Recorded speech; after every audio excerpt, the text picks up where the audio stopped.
Life lessons my grandfather told me I could never forget. They say wisdom comes with age, but in my case, it came with silence. The silence of a man who didn't speak often, but when he did, his words stayed with you forever. This is the story of the life lessons my grandfather shared with me. Lessons I now realize were deeply rooted in ancient Stoic philosophy, though he never used the word Stoicism once.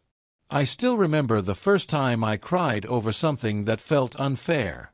I was 11 and had just lost a school competition I worked hard for. I told my grandfather, "It's not fair." He looked at me, smiled faintly, and said, "You did your part. That's all that matters. The rest, let it go." I didn't get it back then. But today, I know that was the Stoic principle of controlling what's within your power. My preparation, my effort, those were mine. The judgment, the outcome, the applause, those never were. That one lesson taught me peace doesn't come from victory. It comes from knowing you gave your all, and then let go of what you can't control. Another time, I was upset about failing an exam and muttered, "I hate this feeling." My grandfather nodded and said, "Good. It means you care. Let it teach you."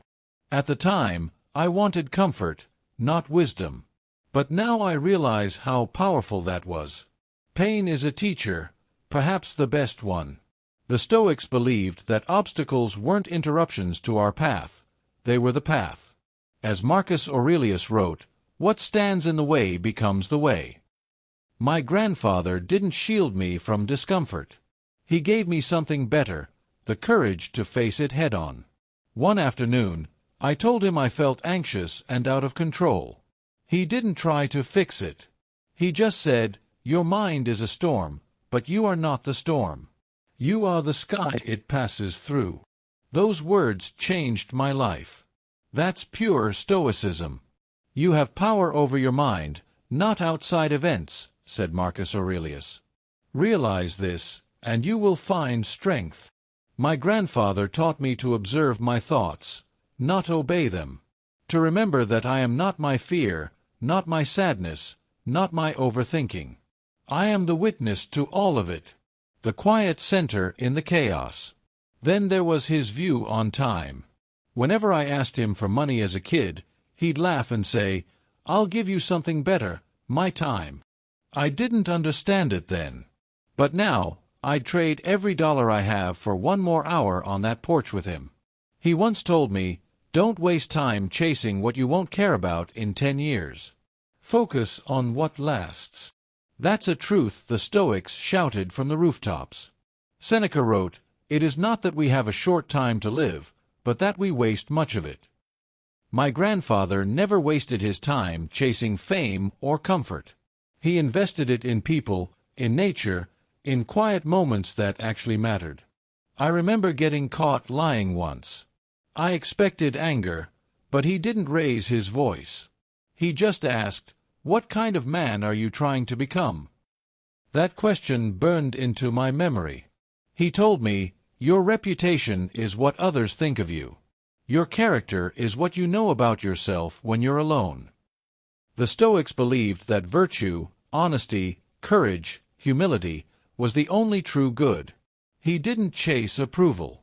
He lived with integrity, and people admired him for that. Not because he tried, but because he didn't. In the final years of his life, I watched him lose many things: his hearing, his strength, even his memory. But he never complained. One day I asked, "Aren't you afraid of losing everything?" He looked at me with those calm, weathered eyes and said, "You don't lose what was never yours to keep.